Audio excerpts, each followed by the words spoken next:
नमस्कार दोस्तों।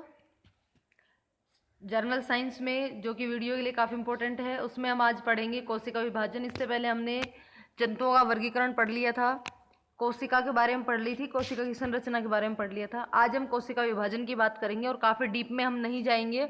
केवल प्रश्न जो परीक्षा की दृष्टि से इम्पोर्टेंट है, केवल उन्हीं को हम पढ़ेंगे। तो सबसे पहली चीज़ है कि कोशिका विभाजन जो है वो इस कोशिका विभाजन में एक लाइन किसी एक वैज्ञानिक ने कहा था कि नवीन कोशिका का जन्म पहले से विद्यमान कोशिकाओं से होता है। तो ये किसने कहा? तो ये कहा है वर्चो ने 1855 में। तो इस तरीके से कुछ पॉइंट हम डिस्कस करेंगे जो कि किस तरीके से प्रश्न बन सकते हैं। और जो पहले की वीडियो है, यदि आपको वो देखनी है तो उनका लिंक आपको डिस्क्रिप्शन में मिल जाएगा, वो जाकर के आप देख सकते हैं। तो ये नया टॉपिक जुड़ा है वीडियो मेंस के लिए, तो ये ज़रूर पढ़ने का है। और साथ ही साथ यदि आप चैनल पर नए हैं और आपने चैनल को सब्सक्राइब नहीं किया है तो चैनल को सब्सक्राइब करके बेल आइकन जरूर दबा लीजिएगा, ताकि आने वाली हर वीडियो का नोटिफिकेशन जो है आप तक पहुंच जाए। तो चलिए स्टार्ट करते हैं कोशिका विभाजन। तो चलिए सबसे पहले हम देखते हैं कि नवीन कोशिकाओं का जन्म पहले से विद्यमान कोशिकाओं से होता है। ये किसने कहा? तो ये कहा है वर्चो ने 1855 में। कोशिका विभाजन का मुख्य कार्य क्या है? तो कोशिका विभाजन का मुख्य कार्य है कि एक कोशिका से दो कोशिकाओं को जन्म देना। जो कोशिका विभाजित होती है उसको कहते हैं मदर सेल्स, और जिससे जो संतति कोशिकाएं बनती हैं उनको कहते हैं डॉटर सेल या फिर संतति कोशिकाएं। तो एक कोशिका से दो कोशिका बनना। और ये जो हैं ये मानव तथा प्राणियों में शारीरिक वृद्धि, क्षतिग्रस्त ऊतकों का पुनरुत्पादन, नवीन अंगों की वृद्धि एवं लैंगिक और अलैंगिक जनन में महत्वपूर्ण भूमिका निभाते हैं। यानी कि काफी इंपॉर्टेंट चीज है ये। यहाँ पे दो प्रकार का विभाजन देखने को मिलता है, समसूत्री विभाजन और अर्धसूत्री विभाजन। लेकिन तीसरा एक और है जिसको असूत्री विभाजन के नाम से भी जाना जाता है। यानी कि कुल मिला के 3 प्रकार की कोशिका विभाजन हो गया, समसूत्री, अर्धसूत्री और असूत्री। तो सबसे पहले हम बात कर लेते हैं असूत्री विभाजन की। ये जो असूत्री विभाजन है किन किन में पाया जाता है? तो ये आदिम जीवों, जीवाणु, कवक, प्रोटोजोआ, शैवाल, इन सब में देखने को मिलता है। और इसमें प्रत्यक्ष केंद्रक का विभाजन होता है। प्रत्यक्ष केंद्रक विभाजन भी इसे कहते हैं। और इसमें क्या है, केंद्रक जो है वो लंबा, पहले तो लंबा होता है फिर सीधे डायरेक्ट 2 भागों में बंट जाता है। तो इस तरीके से जो ये विभाजन जो है वो असूत्री विभाजन होता है। कुछ इसके अंदर डायरेक्ट विभाजन होता है, कहने का मतलब। दूसरा आता है समसूत्री विभाजन। इसको परोक्ष कोशिका विभाजन भी कहते हैं।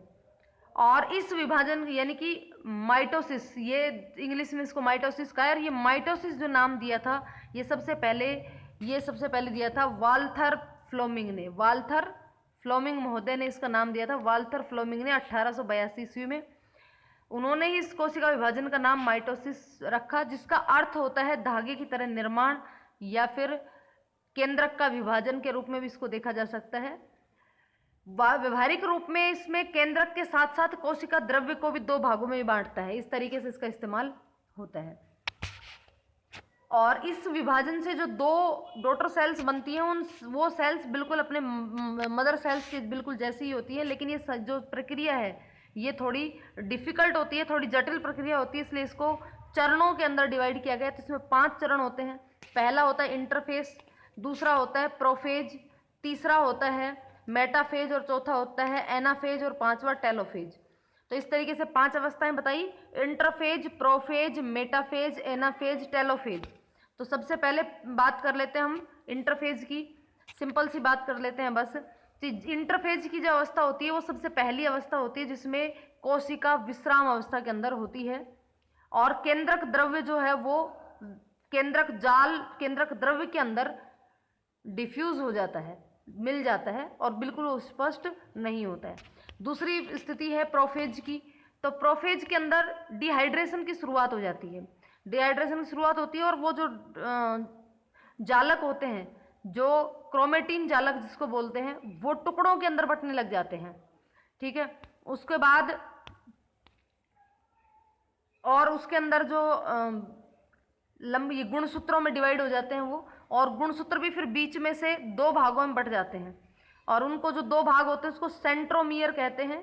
और अर्ध भाग जो होता है उसको अर्ध गुणसूत्र कहते हैं। टोटल पूरा भाग गुणसूत्र, 2 भागों में बट गया तो अर्ध गुणसूत्र के नाम से उसको जाना जाएगा वो। और तीसरा फेज जो होता है वो मेटाफेज होता है। इसमें जो तुर्क होते हैं, स्पाइंडल्स जो होते हैं वो विकसित हो जाते हैं, और पहले वो जो ध्रुवों पर आ जाते थे वो धीरे धीरे बीच में आने लगते हैं, और फिर बीच में से वो टूटने की कोशिश करते हैं। और फिर एनाफेज की स्थिति में क्या होता है, देखो यहाँ पे इस डायग्राम से समझने ज़्यादा आसान रहेगा। ये है पहली इंटरफेज। इंटरफेज की स्थिति में तो ये इसके अंदर जो कोशिका द्रव्य था उसके अंदर कोशिका जालक जो है वो फैला हुआ होता है। दूसरे में ये टूटने लगता है दूसरे स्टेज में। तीसरे में ये 2 ध्रुवों में बट जाता है, ये ध्रुवों में आ गए, और इनके बीच में देखिए यहाँ पर इसमें एनाफेज के अंदर देखिए ये इधर से यू और वी आकार के जो है ये इस तरीके से तंतु बनने लग गए, और फिर ये वी, ये जो है ये जो आपको यू और वी आकार के दिख रहे हैं ये सारे इसके चारों तरफ घूम जाते हैं और इस तरीके की आकृति बना लेते हैं ध्रुवों पर अलग अलग, और फिर ये बीच में से ये हट जाता है, और इधर ये केंद्रक, और केंद्रक के साथ साथ ये झिल्ली का निर्माण भी करने लग जाते हैं। वापस से झिल्ली बन जाती है और अंदर ये केंद्रक बन करके 2 अलग अलग कोशिकाओं में विभक्त हो जाते हैं। इसके बाद टेलाफेज, और ये है फिर उसके बाद जब ये 2 केंद्रक अलग अलग बन जाते हैं उसके बाद साइटोकाइनेसिस। केंद्रक विभाजन के पश्चात कोशिका द्रव्य का विभाजन भी होता है और उसको फिर साइटोकाइनेसिस भी कहते हैं। और ये जो कोशिका द्रव्य के विभाजन की जो स्थिति है ये एनाफेज की अवस्था में ही शुरू हो जाती है। टेलोफेज के अंत में कोशिका द्रव्य बीचों बीच से अंदर की तरफ धंसना शुरू हो जाता है, और फिर वो संकुचित हो जाता है और धीरे धीरे वो कोशिका द्रव्य अंदर की ओर चला जाता है और अपने अलग अलग 2 भाग बना लेता है, और पूर्ण रूप से वो कोशिका 2 कोशिकाओं में विभाजित हो जाती है। इसके बाद हम बात करें समसूत्री विभाजन की। अच्छा, समसूत्री विभाजन की हम बात करते हैं, उसके हम समसूत्री विभाजन जो है उसका महत्व क्या है। समसूत्री विभाजन में एकमात्र कोशिका से 2 संतान कोशिकाएं बनती हैं, और जो दोनों संतान कोशिकाएं होती हैं उनमें गुणसूत्रों की संख्या कैसी होती है, बिल्कुल समान होती है। इसलिए जो संतान कोशिकाएं या संतति कोशिकाएं या डॉटर सेल्स जो होती हैं उसके अंदर सारे गुण मदर सेल्स के जैसे ही होते हैं, और ये जो विभाजन है ये सजीवों में वृद्धि का आधार बनता है। घावों को भरना, अंगों का पुनरुद्भवन, ये सारे इसी विभाजन के परिणाम स्वरूप संभव होते हैं। फिर तीसरा आता है अर्धसूत्री विभाजन। तो अर्धसूत्री विभाजन की खोज किसने की थी, सबसे पहले बीजमैन ने इसकी खोज की थी, परंतु इसका नामकरण किया था फार्मर और मूरे ने। 1905 में इसका नामकरण किया। और ये जो अर्धसूत्री विभाजन होता है ये जो कोशिका विभाजन है केवल जनन कोशिकाओं में ही होता है। तो यहाँ पे प्रश्न बन सकता है केवल जनन कोशिकाओं में किस प्रकार का कोशिका विभाजन होता है, तो अर्धसूत्री विभाजन होता है जनन कोशिकाओं के अंदर। और इस विभाजन के द्वारा जंतुओं में शुक्राणु और अंडाणु, और पादपों की बात करें तो पादपों में नर मादा युग्मक बनते हैं। यानी कि जंतु कोशिकाओं में तो शुक्राणु और अंडाणु बनते हैं, जबकि पादपों के अंदर ये 2 तरीके के युग्मक बनते हैं, नर युग्मक और मादा युग्मक बनते हैं। और इन दोनों तरीके 2 अलग अलग विभाजित होते हैं, और दोनों में ही गुणसूत्रों की संख्या भी आधी आधी हो जाती है, आधी इसमें और आधी इसमें। बाद में जब इनका युग्मनज होता है, इनको जब इनका निषेचन होता है तो फिर ये दोनों वापस से जुड़ जाते हैं और फिर ये अपनी संख्या को जो है पूरा कर लेते हैं, और उसको युग्मक जनन कहते हैं। युग्मकों में सामान्यतः गुणसूत्रों की संख्या आधी ही होती है, इसीलिए इसे अगुणित कोशिका भी कहते हैं। अर्धसूत्री विभाजन से जो कोशिका बनती है उसे अगुणित कोशिका भी कहते हैं।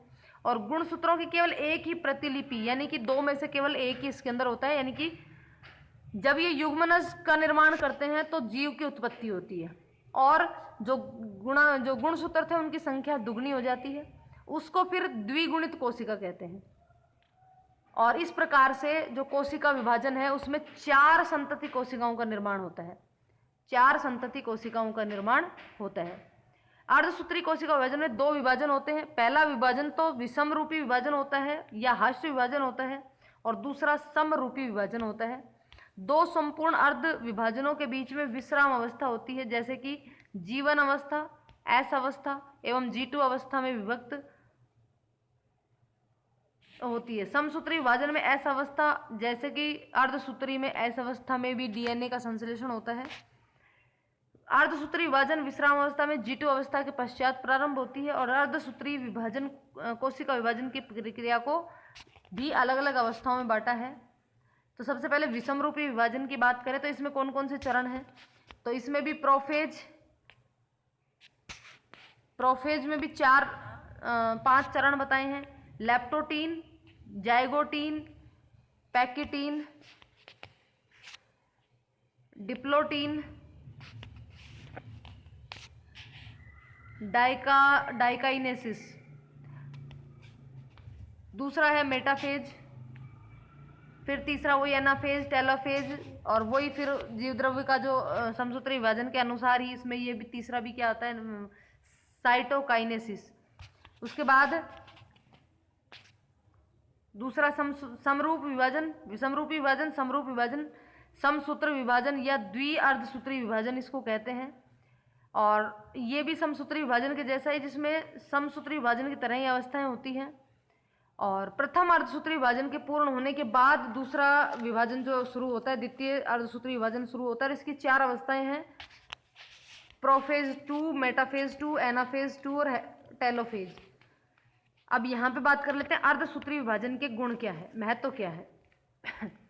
गुणसूत्रों की संख्या का न्यूनीकरण, रिड्यूस हो जाती है यहाँ पे क्रोमोसोम्स का नंबर, क्रोमोसोम्स की संख्या। इस विभाजन के फलस्वरूप शुक्राणु एवं अंडाणु जनन कोशिकाएं बनते हैं, जिसमें गुणसूत्रों की संख्या आधी हो जाती है। निषेचन के बाद बनी कायिक कोशिकाओं में फिर गुणसूत्रों की संख्या दुगनी हो जाती है, जो जनकों के सामान्य संख्या होती है। यानी कि पहले जब ये 2 भागों में अलग अलग बंटते हैं, अंडाणु और शुक्राणु में, तब इनकी जो गुणसूत्र थे उनकी संख्या हो जाएगी आधी। फिर उसके बाद निषेचन जब होंगे तो फिर वापस से दुगनी हो जाती है और फिर सामान्य संख्या में वापस आ जाती है। दूसरा है आनुवांशिकी पदार्थों की अदला बदली। अर्धसूत्री विभाजन के समय क्रोमेटिन पदार्थ का आपस में आदान प्रदान होता है, जिसके फलस्वरूप नरजनक और मादाजनक के गुणों का भली भांति मिश्रण होता है, जिसमें संतानों के अच्छे गुणों के समावेश की संभावना अधिक प्रबल हो जाती है।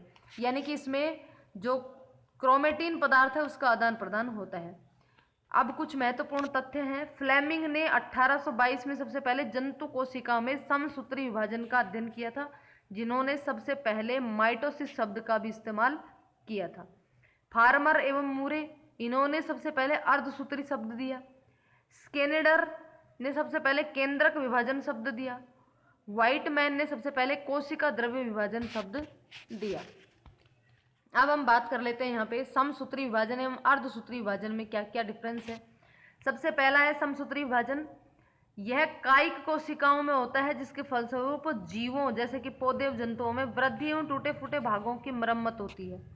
अर्धसूत्री विभाजन केवल जनन कोशिकाओं में ही होता है, ये कायिक कोशिकाओं में होता है और इसके फलस्वरूप एक पीढ़ी से दूसरी पीढ़ी में गुण जाते हैं पौधे या जंतु के। नेक्स्ट है, यह विभाजन केवल एक चरण में पूरा हो जाता है, यहाँ पर 2 चरण थे। यह विभाजन क्रॉसिंग ओवर नहीं होता, जबकि ये अर्ध गुणसूत्रों का आदान प्रदान होता है, इसलिए ये क्रॉसिंग ओवर होता है। इस विभाजन में पूर्व अवस्था अपेक्षाकृत छोटी होती है।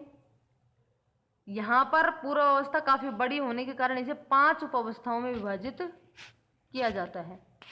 इस विभाजन में यानी कि समसूत्री विभाजन में गुणसूत्र जोड़े में नहीं बनते हैं, जबकि अर्धसूत्री विभाजन में समजात गुणसूत्रों के जोड़े बनते हैं, जिसमें युग्मित गुणसूत्र कहते हैं।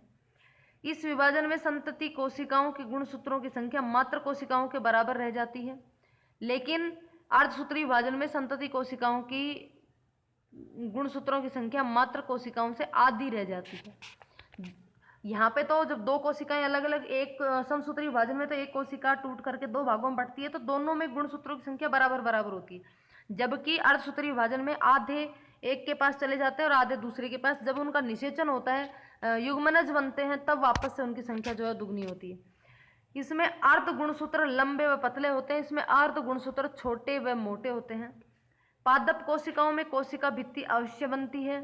पादप कोशिकाओं में प्रथम अत्यावस्था के पश्चात कोशिका भित्ति सदैव नहीं बनती है। इस विभाजन के परिणाम स्वरूप 2 संतति कोशिकाओं का निर्माण होता है, जबकि यहाँ पे 4 संतति कोशिकाओं का निर्माण होता है। तो आज की वीडियो में इतना ही, मिलते हैं कल नेक्स्ट वीडियो में। और कल जो हमारी नेक्स्ट वीडियो रहेगी उसका टॉपिक रहेगा विषाणु। तो चलिए वायरस पढ़ेंगे हम कल। और वायरस में हमको क्या क्या पढ़ना है देखिए, सबसे पहले तो वायरस के प्रकार पढ़ेंगे, उसकी संरचना पढ़ेंगे, फिर उसका क्या उसके लक्षण होते हैं, उनसे क्या हानि होती है, कौन कौन से रोग उनसे हो सकते हैं। तो ये सारी चीज़ें हम पढ़ेंगे नेक्स्ट वीडियो में। तो चलिए मिलते हैं अगली वीडियो में, तब तक के लिए धन्यवाद।